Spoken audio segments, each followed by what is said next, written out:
Almost 200 have been ordered my necklace. I think this is so cool because you got... You can't talk about it yet. Oh, okay. Stop that. Secret. Oh, wait. It's his design. He's like, I can talk about what I want. All right, the next one up, again, hold on, because you're looking at one of the most affordable pieces in the entire 3-hour event. It's brand new. It's gorgeous. It's such a pretty color. We have the matching earrings, and then just to make you completely crazed, watch this.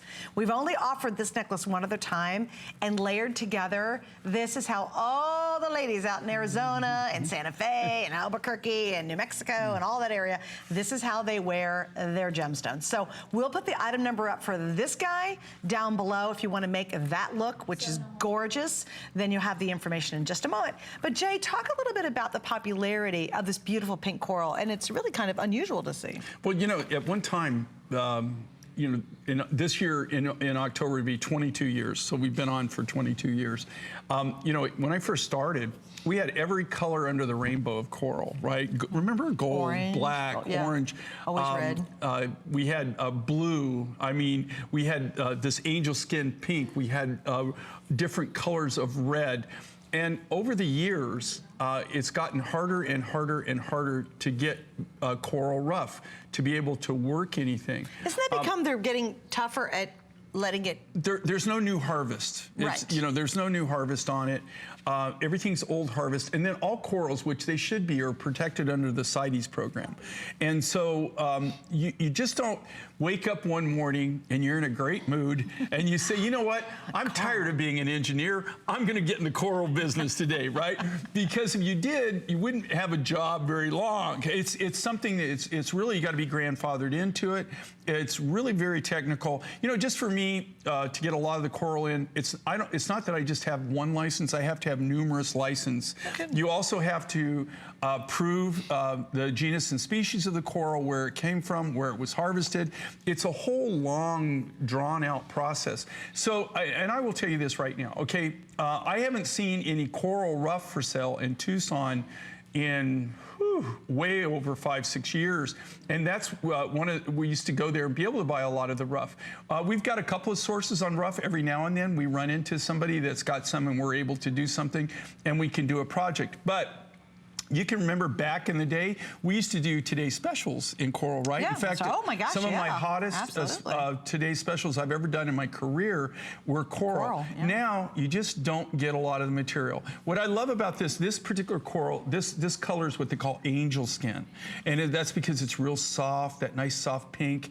So if you like, you know, the soft pinks and the coral, I really like this color, and I like working with it. It's just very rare that we really are able to do anything. And if you could see here, okay, it's not like I got like 5,000 of these or 3,000 of these. Oh, okay, yeah, we had to struggle to do right at 800. It's okay, like a teeny little handful. It was a struggle to get that much material. Right. Well, you know, I think what makes it so extraordinary is how do you find good pink jewelry? Like, pink looks beautiful with gray and pink, stunning. Brown and pink, oh my goodness, if you've never worn brown and pink, navy blue and pink.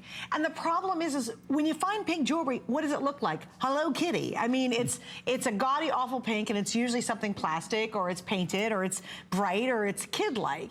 Here's something that's very feminine, very, very pretty, and it's stunning because it works with all the spring colors, like Victoria's wearing, like a buttercup yellow. But when you work with the darker tones, like the blacks and the navies and grays and brown, oh my gosh, it's just beautiful with those colors together. So if you've ever wanted pink jewelry, or you think, well, I don't have any pink jewelry and I really want to get genuine gemstone, this is the way to do it. And by the way, with 5 flex pays, I got to point this out because our flex pay is so good today.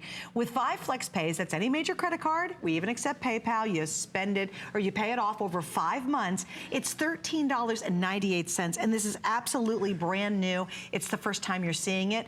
If you're also new to Jay, I just always love to point this out. On virtually everything Jay does, you're gonna get a genuine sterling silver extender. I love the puff heart at the end. That's part of his signature logo. And you get this really great little shepherd's hook. So you get another 2 3/4 of an inch to work with on almost virtually every necklace that he's gonna make. So just if you're new, I just wanted to point that out. I love the idea of having something unusual. And I think if you're tuned in or you're channel surfing or you You love Jay's jewelry. That's why you're here. You know, you don't, oh yeah, give me another herringbone. You know, like who, really?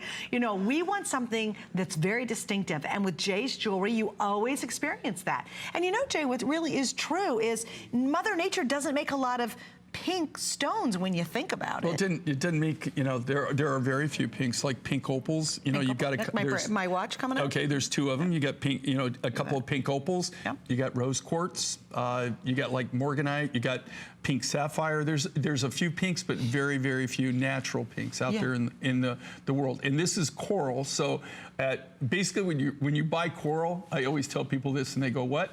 You're really buying somebody's condo that they left." Okay. You know, that's how coral, you know, so many people, they don't know how, they think that coral's literally a plant or something like that. You know, they don't really realize what it is there's these little teeny microorganisms, they're called polyps. And if you look at them under a magnifying glass or under a microscope, you'll see they look like little starfish. And that's what forms coral. They actually, what they do is they'll attach themselves to something, and then they secrete calcium carbonate as they're running their tentacles through the salt water, and that's how they gather the nutrients. And they keep forming this exoskeleton. They keep moving out, keep moving out, keep moving out. That's how a coral is formed. And of course, takes, you know, hundreds to thousands of years for it to develop. And so that's one of the reasons, you know, you don't see, you know, coral. You know, like right now on harvesting coral, as far as I'm aware, like there is some like black coral in Hawaii, very, very little, but they still allow them to harvest that. Red Mediterranean coral, but there's not a lot of coral rough that's still actively